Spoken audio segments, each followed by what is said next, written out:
Hi, I'm Gwen. I'm with Avalon Visions in SoCal, California. A lot of people come into my shop and they say, hey, how do I pick a stone? I've heard that I need this stone or that stone, or somebody told me I really need a rose quartz for connecting my heart with my spirit. So I advise them to use the pretty shiny method of stone collection. In other words, what catches your eye? And they say, but don't I need to know what it does? Well, my mother was a research librarian, and she said, you can find anything you want as long as you know how to research it. So the idea is you pick out a stone and then you figure out what it is by looking it up. Because 10 to 1, if you let your intuition guide you, you're going to find the right stone for you. And there's lots of different types of stones. You can have amethyst, you can have citrines, you can have selenite, shungite.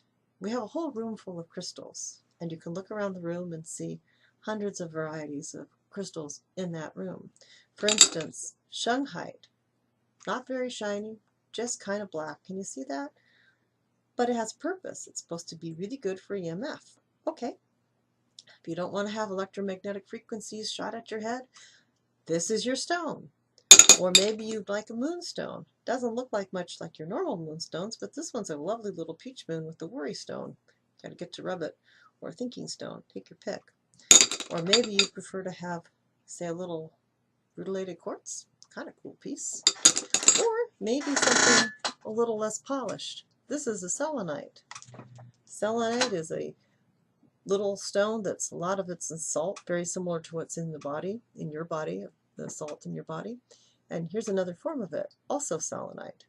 Both of these are under $10. And so is this. So is this. It's only $9. So you can get away with not very expensive stones. Or perhaps maybe you'd rather get a heart.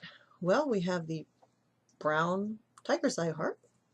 We have the little rose quartz heart. Or maybe a little calcite heart. That's kind of cool too. Or would you rather have the rose quartz? Rose quartz doesn't necessarily come in just one color. Here's 2 different rose quartz hearts. Or just a plain quartz heart. Or you'd rather have amethyst? Well, we've got a lot of amethyst. We also have 2 different types of amethyst hearts. Which one are you drawn to? Maybe you're not drawn to any of them. Maybe you really just like this nice little piece of selenite because it just is something that you're attracted to. And what do? Well, if you can figure out what the stone is, you can figure out what it is that it does. You can go look it up, or you can hold it and get your impression of what it feels like it does for you. The idea here is to let your intuition be your guide. If you let your intuition guide you, 9 out of 10 times, it's going to put you in the right spot, and you're going to pick out the right thing. You just have to have a little faith in yourself. In addition to that, you can always look it up and see if maybe a book agrees with you, because you never know, it might. And if you're trying to pick a stone out for a friend, hey, you're their friend.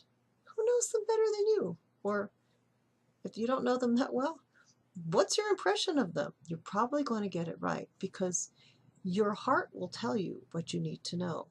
And when it comes from a heart, whether it's a gift or a purchase for yourself, it's probably a good thing. Follow your heart and use the pretty shiny method. It works and it's fun.